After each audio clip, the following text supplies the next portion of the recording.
This is the 262 podcast brought to you by Nosotros. I am your host, Luke Schlemm. This is your co-host, Colin Hawley. And we have a special guest, Carlos Soto, co-founder of Nosotros. Carlos, thanks for coming on today. It's been we've been planning this for what, 2-3 months now? A little bit, yeah. No, thank you for having me, man. I'm very excited to be chatting with you guys. Big cheers. Cheers. Yeah. All Nosotros. Yep. Super glad to have Carlos on. To kick it off, Carlos, this is why we're here. We've done a few other podcasts already. This is the first podcast that's going to be coming out. Again, thank you for being our sponsor, being willing and open, to working with us. Yeah. But sure. Let's dive into it. This is why we're here. Why tequila? Why Nosotros? I think everyone wants to just hear your origin story. I know it's my favorite story. So how do we get here? Start day one. Yeah, how do we get here? Totally, man. No, I'll kick it back a little bit. Nosotros actually started back in 2015, and I'm originally from Costa Rica. I was born and raised over there. I moved to the U.S. Just about 9 years ago, a little over. And I got lucky. I got a scholarship to come study out here, and it was an awesome experience. Learned a lot about the English language, about American people, about the culture here. Also learned a lot about tequila. Costa Rica is more of a rum country, so I grew up a little bit more exposed to that. Caribbean rum. Yeah, exactly. I didn't think about that. And but it really became my drink of choice. And funny enough, Nosotros started out as a school project. I was taking this class that focused a lot on pitching business ideas, and they gave us an assignment, and it was come up with a business idea that has nothing to do with technology. And it was on a Friday. And bear in mind, this is in 2015, before every celebrity and their mother had a tequila brand. Of course. So I went out that night, and I had sat at a bar with some friends, and I was drinking tequila, and I saw people coming up to the bar and ordering shots, margaritas, palomas, a little bit of everything. And it sparked the idea, and I pitched it that Monday, and really that was the inception of what would later become Nosotros. Wow. Just a school project. Wow. I've done a few school projects. My school projects are still sitting in my shoebox. Yeah, nothing has turned out. Nothing has come to fruition with a brand on the glass, on my hat, on bottles. Yeah. That's awesome. The fun part was like from there, it was just, I think I kept seeing it in different places, and obviously it wasn't like overnight that it really became into what it is. I ended up going down to Mexico, spent about a month over there just learning about the process of tequila, how does it work, where does it come from. Met an awesome family that's been in the industry for over 80 years, just generational distillers. Sat down with their master distiller, were able to bring some samples back to the U.S., and it was pretty much like a side project until I was about to graduate, where it really came down to figuring out, hey, is this something that I'm going to jump fully into it, or am I going to head back home? And said, fuck it, let's see where this goes. Damn. Wow. So here, let's unpack this. So you were born and raised in Costa Rica. Correct. You grew up there until you came to college here? Yeah, I was 19 when I came to the U.S. Okay, and then you went to LMU, correct? Here in Los Angeles? Correct. So local. So I mean, you're like an LA native, but just not native. Yeah. Okay, and so English did you know English before you moved to the U.S.? I started learning English when I was, I think, 11. Was when I started kind of learning a little bit here and there. Funny enough, a lot of my English came from reading books. Harry Potter was a big one. Okay. But also later in life, watching Friends. It really became like that's where I think I learned a lot of like the colloquialisms and stuff like that. Wow. But candidly, man, when I moved to the U.S., half of the people could not understand what I was saying. Fair. I think just being fully immersed in the culture has, I think I'm a good listener, and like that has helped me improve my pronunciation through time quite a bit. Yeah, I mean, I wouldn't guess you're not, Right. I wouldn't guess that it might not be your first language, but I wouldn't guess that it's not something you hadn't spoken your whole life as well. Yeah. Cool. And then getting into tequila, like what was the initial, obviously you're in the business class, you've been living here a while now, and I guess you started drinking tequila going through college. Yep. But what really set you, like what made it tequila over anything else? Like what was that decision factor? Well, for starters, I've never been a beer person. Okay. So I, focused a little bit more on spirits and tequila specifically. Okay. Towards my senior year, I started focusing a lot more on my health, and I started doing a little bit of research. What was like a lesser caloric consumption type of thing. That's where I landed on tequila, and like I loved it. And I also saw when this was happening, I saw that there was a gap in the products that were available to the public and the demographic that was drinking it, right? You saw a lot of people and millennials all the way down to, you know, different, a little bit younger generation at the time that was gravitating towards tequila. And there was the brands that you would see there, you know, historically were very old school, very legacy brands. So it seemed like there was an open space over there. Looked at the CAGR for the industry, had grown double digits. It was outpacing everything else. So the combination of those two things, and honestly, a lot of gut feeling. The gut goes a long way. Yeah, 100%. Kind of those three things I think really nailed down why tequila and like how I jumped into it. And then, you know, right before graduating, just went out and took out a loan and started my visa application, and that's how the first steps into Nosotros. Do you think being in that business class setting, so like you mentioned a few things right there, you know, a few of those like data analytic points that you looked at and why you kind of chose tequila also outside of like the personal reasons, do you think being in that setting, that business class setting, allowed you to see those differently than, let's say, if you were just thinking about starting a business and you started looking, do you think that enabled you to see it a little bit through a different lens or perspective? I like to say it did, just because I do think there's a lot of value in a lot of stuff that we were learning in school.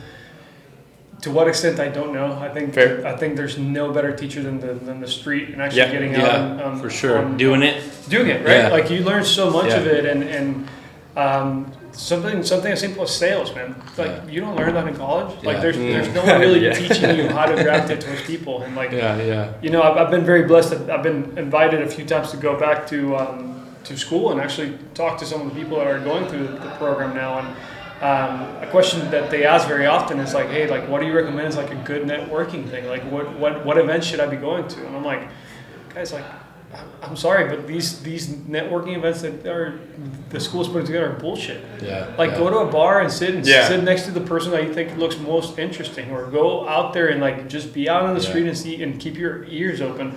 A lot of the people that I've met through life have just been a result of being out and about and saying yes to opportunities, right? Like sometimes stuff falls on your lap and you just jump into it and doesn't pan out to anything. But one single person can change your reality, right? Yeah. So to answer your question candidly, it definitely helped in seeing certain things and at least understanding the metrics. But the distance between theory and action is really, really wide. So I think most of it was actually just being out and about and moving. Yeah, I mean, it's funny to say the distance between those two is so far when in reality it's just taking that action. But the discrepancy between taking an action and not taking an action, but having that idea sitting there constantly is, there's a million people who have had a thought and not taken that action, and you always hear those people, you know, some popular product comes out years down the line, they're like, I thought of that 10 years ago, 15 years ago, but it is that action and enjoying the process and being involved in it that sets those apart. What sets you guys apart from an 818, you know, all those brands that are, I know obviously one of the big things is celebrity free, which is nice. But tell us a little bit about your differences between an 818 or something of that nature. Yeah, there's a lot of stuff, but you know, for starters, we're independent. We're not a big conglomerate. I think that always is an approach that we take in the relationships that we build with our restaurant partners, with our retail partners, with our customers. We try to have a very personable experience. Nosotros, the name means us. It's truly about bringing people together, and from a marketing standpoint, we focus more on the actual experiential side of things, and like, hey, like, let's connect people and let's see how we can do things that actually mean something to people. A big difference before talking even about the product is how we market ourselves, right? Like we focus a lot on events that you may not usually associate with tequila. We do a lot of yoga stuff, a lot of health and wellness, a lot of mind-body retreats. Love that. Okay. That type of stuff really means a lot to us because we're about balance. We want people to drink less. We want people to drink better. And like that's something that really is kind of like the essence of our marketing. And that's why, you know, we always tell people like, hey, you're not going to find us pushing a bottle of Nosotros with sparklers, with, you know, bottle service girls coming at you. That's not the vibe that we're trying to convey. We're sharing the drink is the occasion, and that's what we're trying to do. So from a starting point, from a branding standpoint, you know, it's a little bit different. You mentioned the celebrity thing. We don't have a celebrity attached to our brand. We're never going to have one that's going to be like, hey, because this person tells you, go buy it. No, we want people to taste it, and if you like it, welcome to our community. It's as simple as it gets, right? Let the product speak for itself. The product itself is much higher quality than a lot of the products. We don't cut any corners. It's a more traditional method of creating tequila. We do a blend of agaves, Highland and Lowland, that really creates a really unique taste profile that is very, very different than a lot of tequilas in the industry. And and I think the last part that really separates us from a lot of the other brands is our sustainability approach. We have 100% of the bottles that you see from Nosotros are 100% recycled. Wow. That was a step that we took about a year and a half ago, and it cost us twice as much to make. But it's a conscious decision that we're doing to have a better impact and footprint in our environment, right? That's just one of the many things that we're focused on doing. Additive free, gluten free. Yeah. Okay. Celebrity free. Okay. So, yeah. Okay. The three things, man. Yeah. And is there a metric? I'm looking behind you right now, and I see medals. Is there a metric that really defines, you guys being quality versus a Don Julio, someone else, that people associate with? Totally. I think two big parts, and I'm going to try to go a little bit quickly and not too into the science of it. We can get really down into the weeds. But agave takes a long time to mature. So, Blue Weber agave is anywhere between 6 to 7 years for full maturity. 8 years is ideal. We try to find agaves that have a really high Brix content. Brix is the metric they use to... Brix? Brix, B-R-I-X. Okay. And it's the metric that you use to find the sugars in the agave. Okay. Basically, it's the sugar measurement unit. Is that universal or just an agave? Universal. Okay, so Brix is a sugar content. Correct, okay. Yeah. And by doing that, we only harvest fully mature agaves. Okay. To your point, some of these brands that are a little bit more conglomerate based, some of these celebrity brands, they have really high volume needs. Yeah. And for the supply that they have, for the demand that they have, they need to up their supply significantly. In order to do that, they're finding agaves that are between the 3 to 4 year old mark, where one, it depletes the soil once you cut them at that age, because it really causes an environmental impact. That's actually way bigger than I expected to hear. That redefines a lot, like a whole portion of the process itself. It's really tough to actually plant agaves back in there when you bring in. Wow. That's what mature. And then the second part of it is, we talk about additives. If you're using agaves that are not fully mature, a lot of the taste profile that you're trying to do is not going to be as wholesome or as complete as it should be. Right. And a lot of this magic happens in the fermentation part of it, right? People talk a lot about distillation, which is a key component, but fermentation is where the alcohol is produced.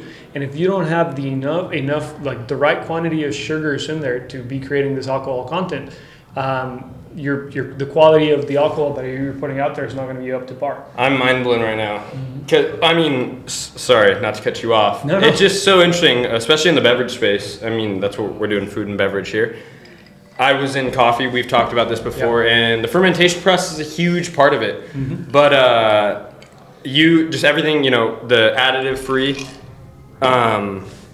knowing that science behind it and the agave plants and when they become mature and when it's okay, or the most prime time to harvest that agave to use it for your tequila versus someone who's needs to meet those volume requirements. Yeah. And all of a sudden the quality substantially drops, and because they have to meet volume, as a result of that the quality drops. Because the quality drops, they now need to supplement the quality with additives, and that's that additive free that you guys are preaching, because you're not sacrificing the quality.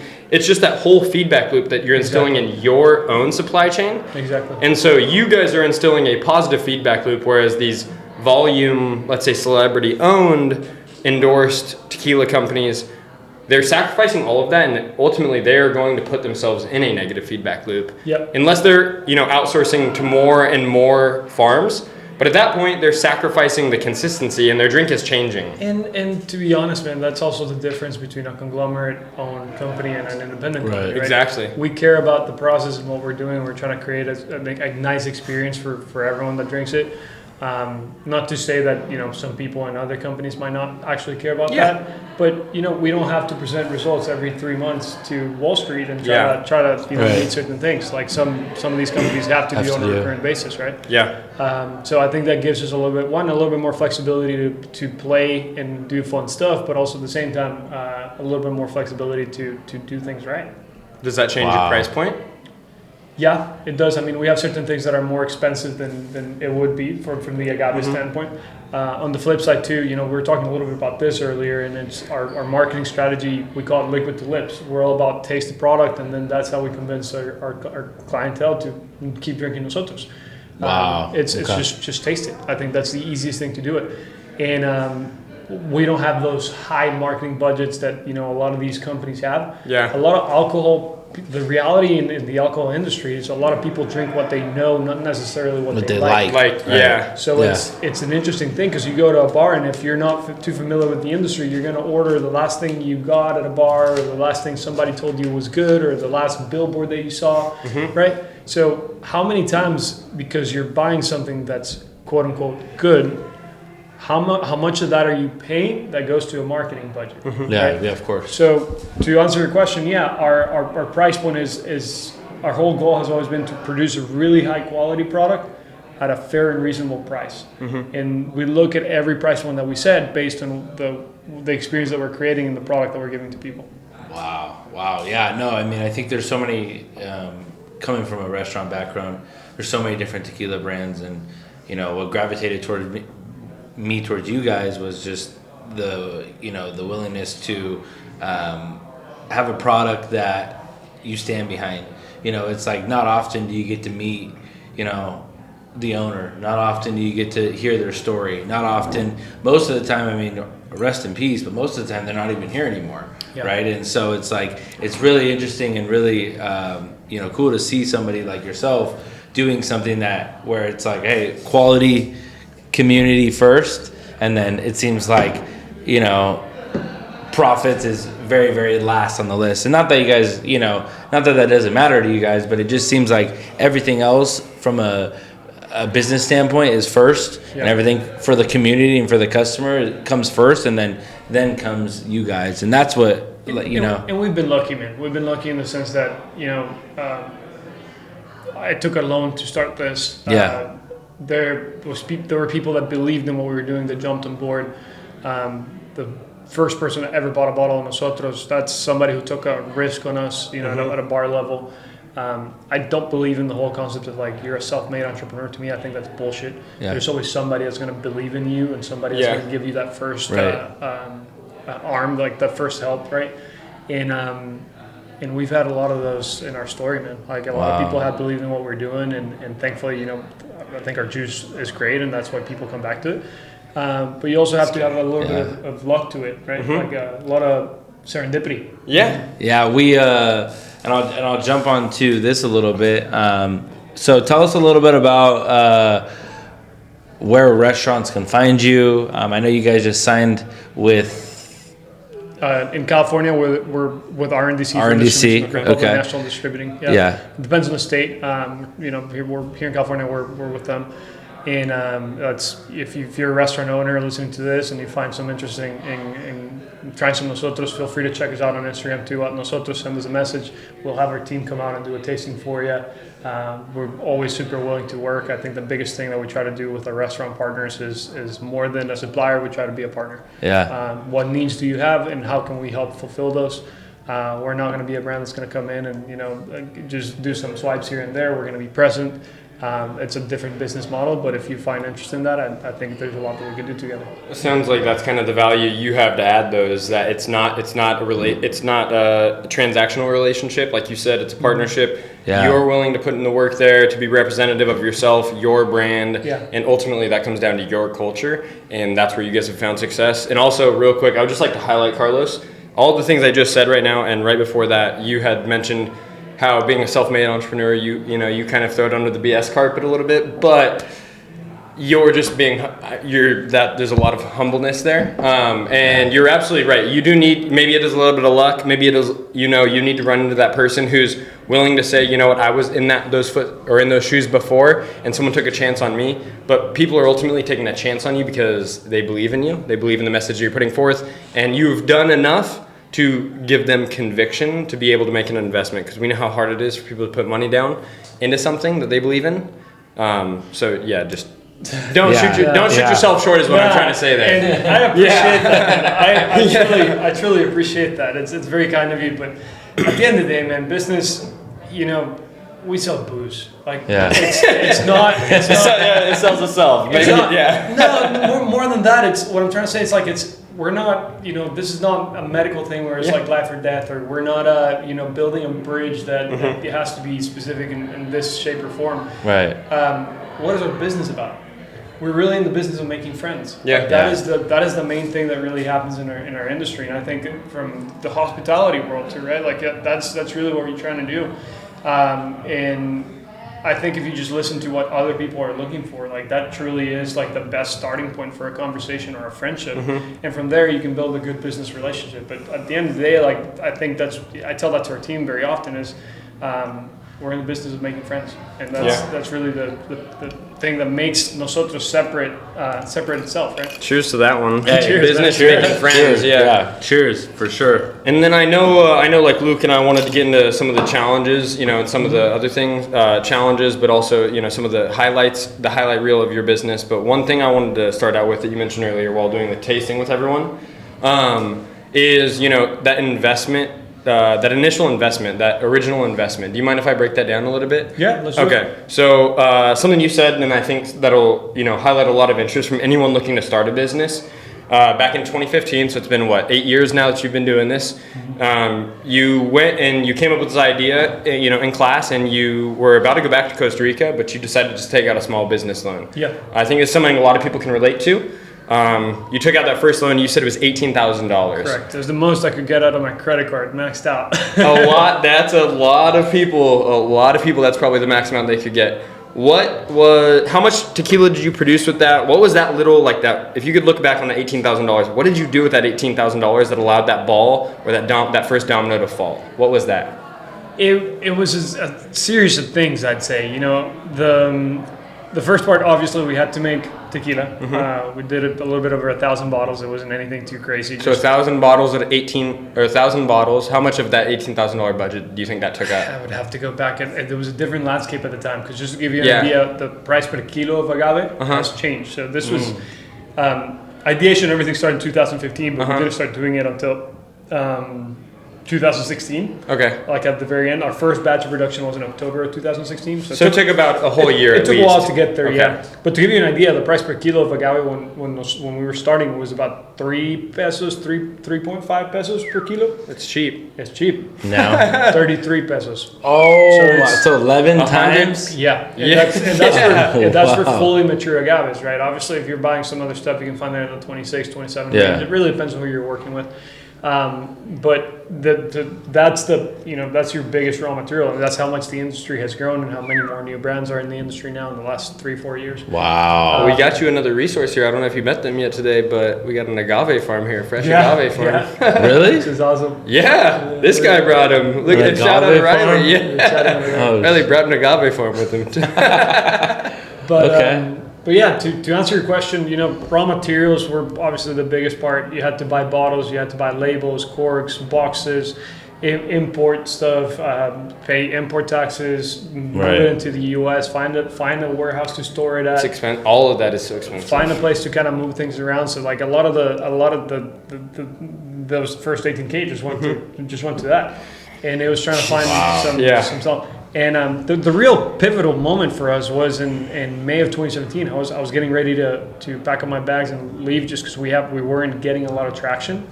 And our importer told us about the San Francisco World Spirit Competition. It's kind of like the Oscars for spirits.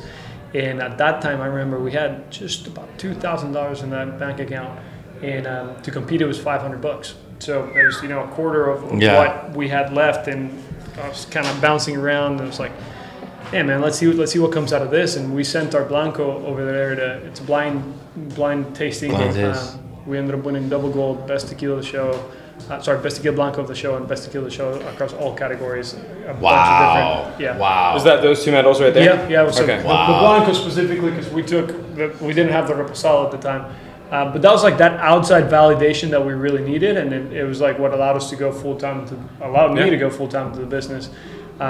So I'd say from like an investment standpoint, that's where a little bit of luck also comes in, right? Yeah. Wow. That's to win Tequila of the Year. Obviously, there's so many different entries, and and that was what year? That was in 2017. 2017. Yeah, May of 2017. And then now you guys are in.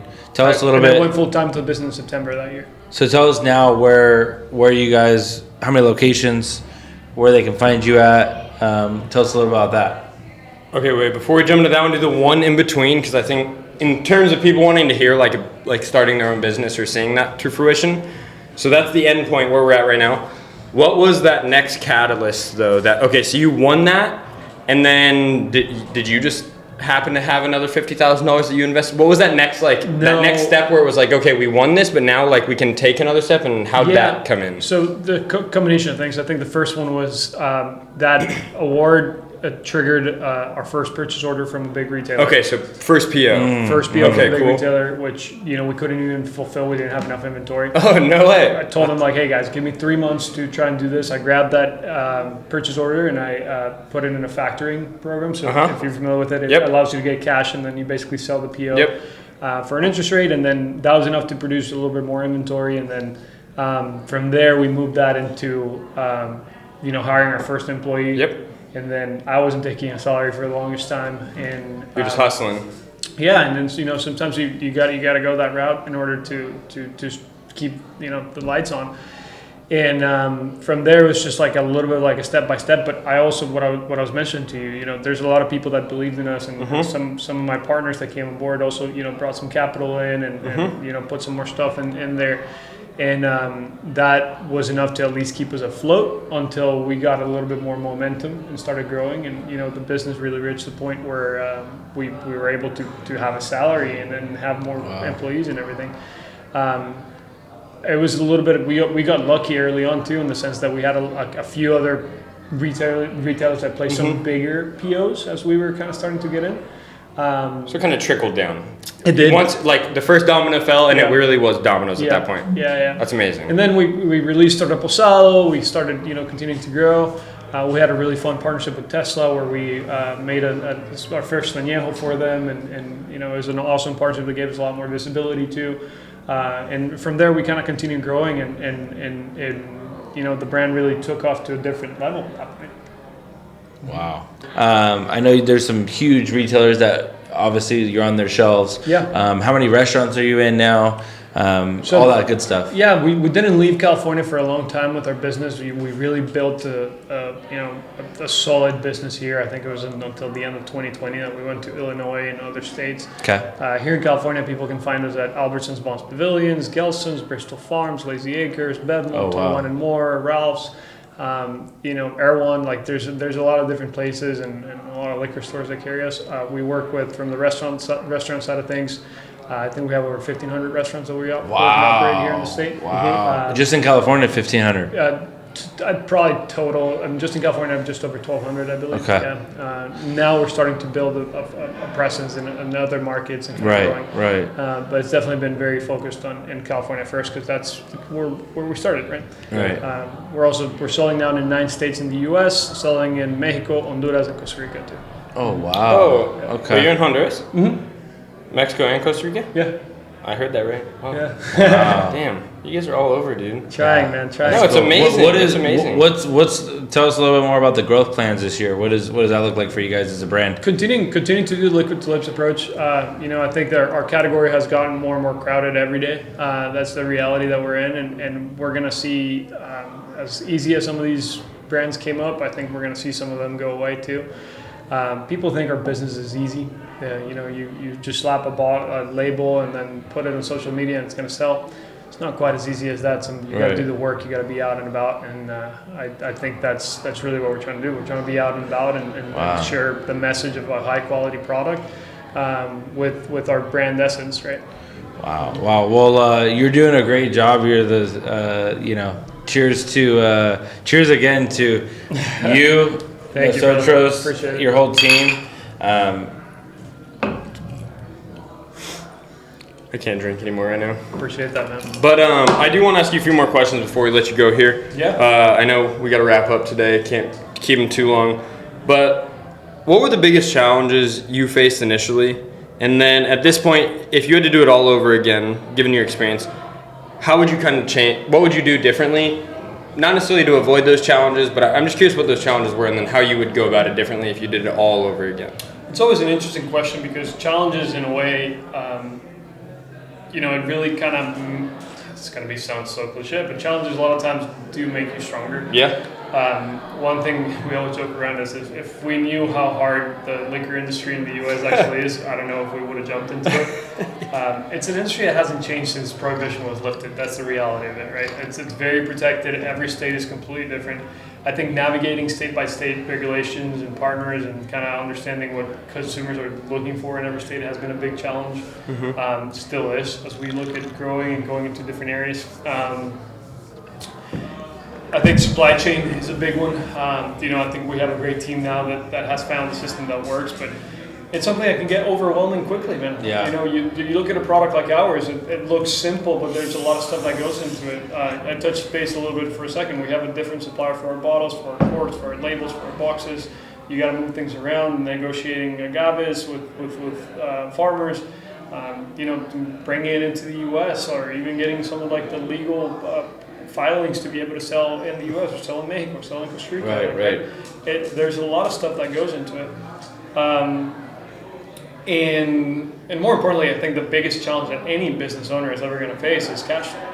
It's like, you're doing all this investment. You spend, and then you hope to see a return at some point, right? To be able to kind of keep growing, and it's really balancing that. And talking a little bit about college, and there was a lot of shit that I learned that served no purpose whatsoever, but there was some stuff that served a purpose. That's college for you. Not much. I'd say there's more of the former than the latter. But one thing that I definitely stuck with me was a professor really always mentioned in class, and he was like, hey, if a big thing for you guys to remember is if the heart's not beating, don't worry about the bleeding.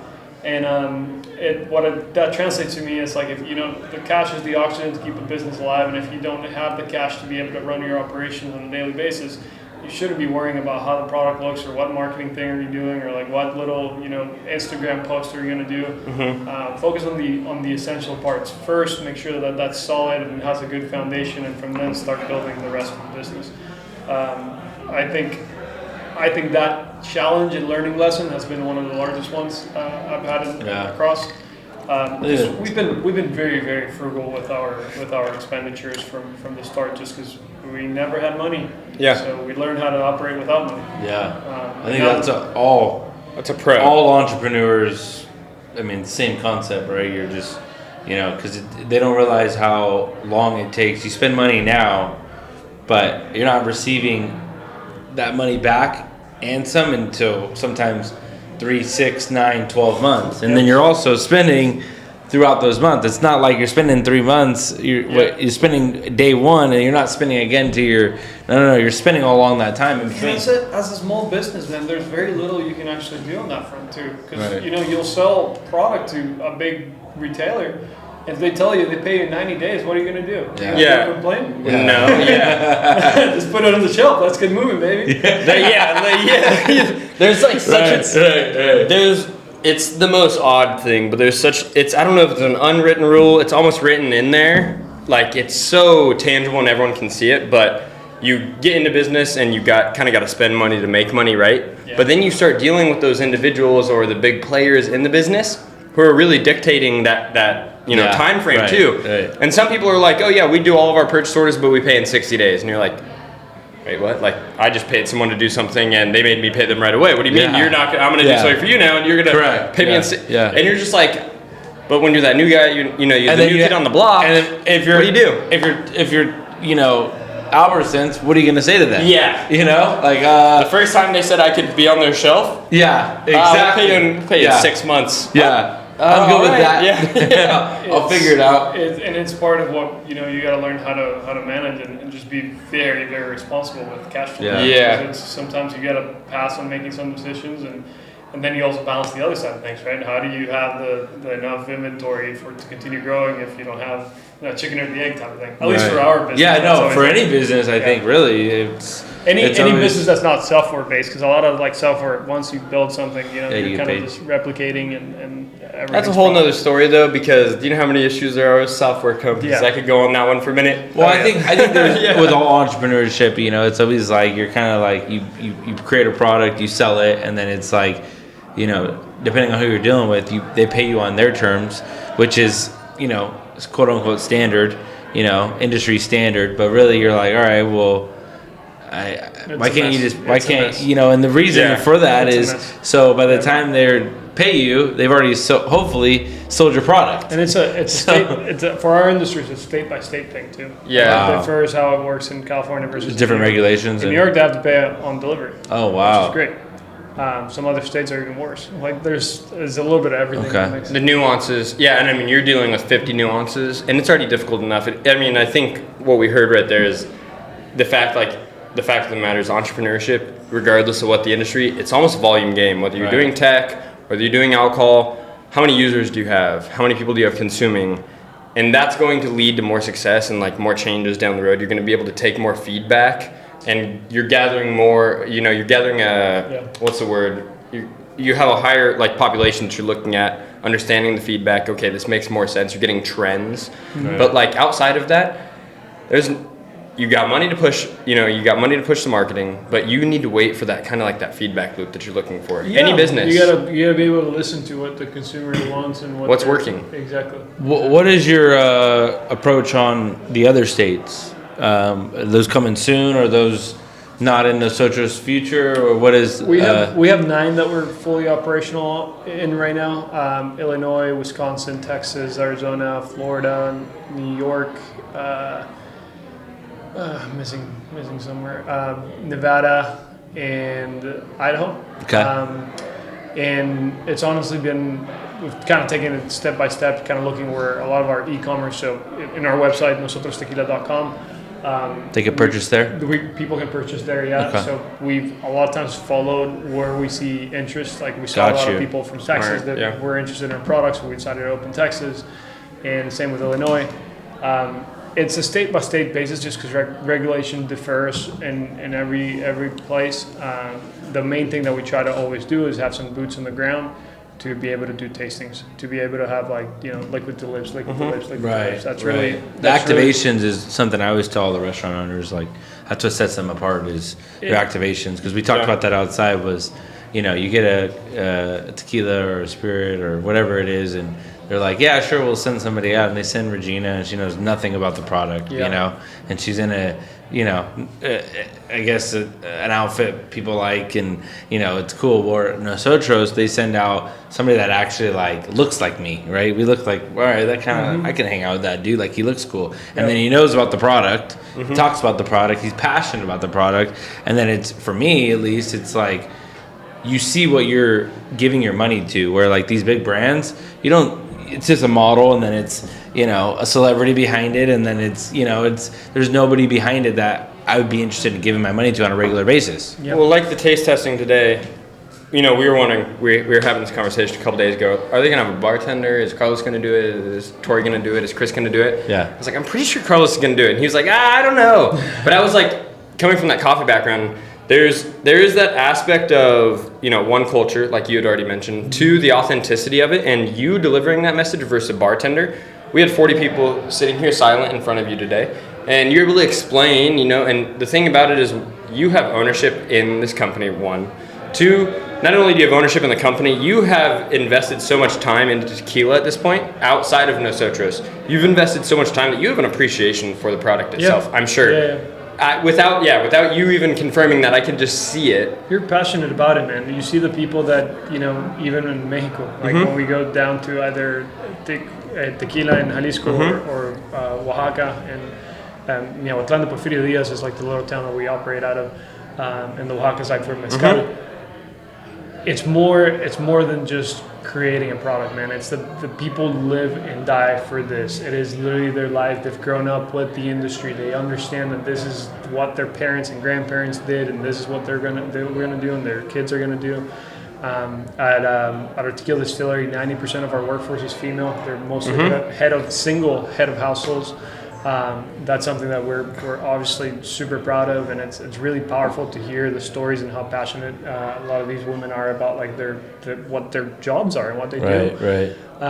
When you see those things, man, it just creates a different passion for what we're doing, man.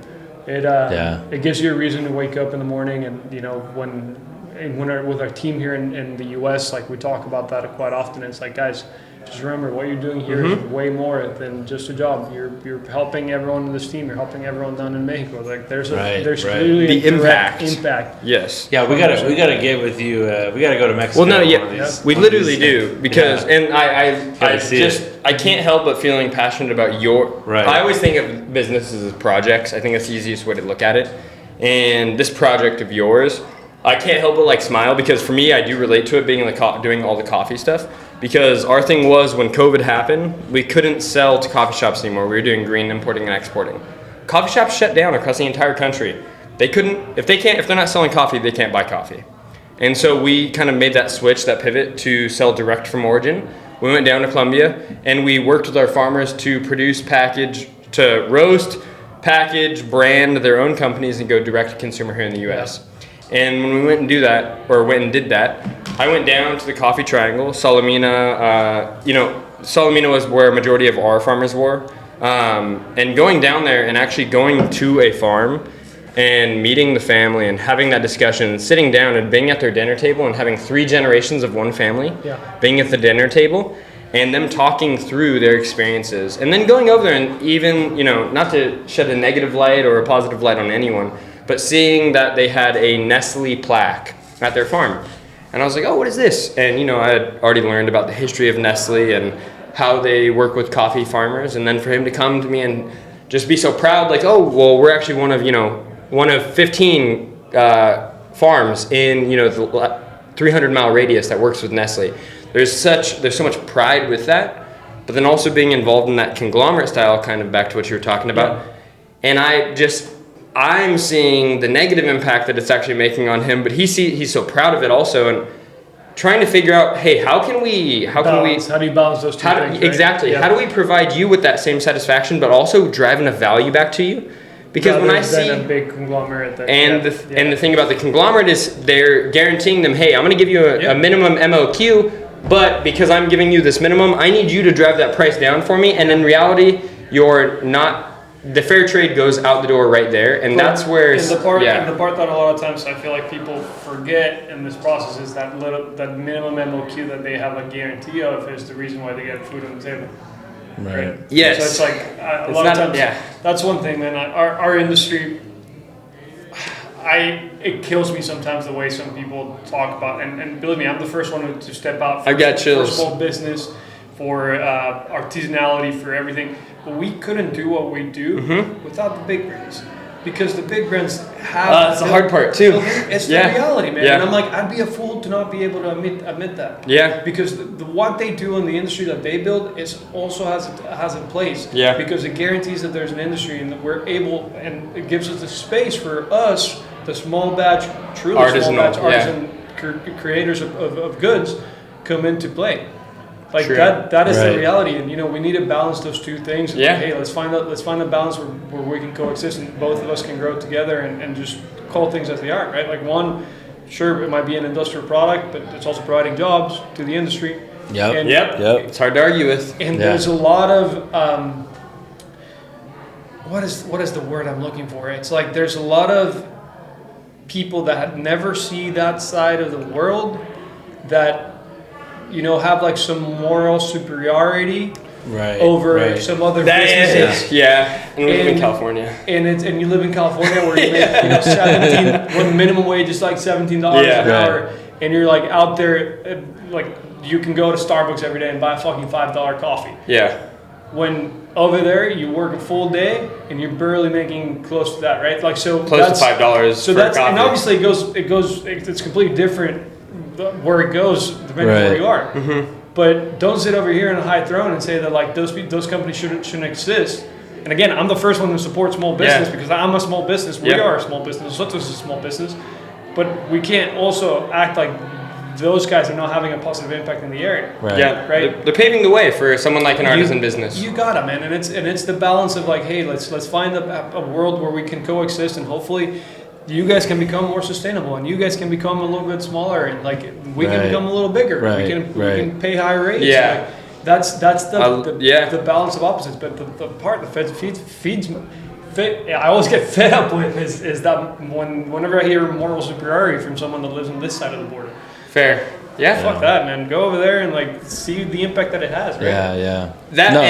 That's the beautiful part, and that's why, like, to Luke's point, honestly, we got to go down and see the farm and just get video down there too, and it's so beautiful to also hear that story too, because you see the commitment is a completely different level of commitment. Yeah. If there's nothing there's nothing that compares to it except for people that have farms here in the U.S. as well. Agriculture has obviously been a economy within the existence of humankind in general. Yeah. But there's nothing like going to origin and experiencing and seeing, the work and the effort and the time, and also just the lifestyle that is put into it. It truly is a beautiful thing, and I think it's also really important for people to go experience other cultures. Dude, there's a lot of that here in the U.S. too. Mm-hmm. I mean, California, you go to Central Valley. That's a gorgeous area where you have olive oil coming out of that. Mm-hmm. You have so many different crops, a lot of fruits that come over there from here in California, and people that care about that stuff, right?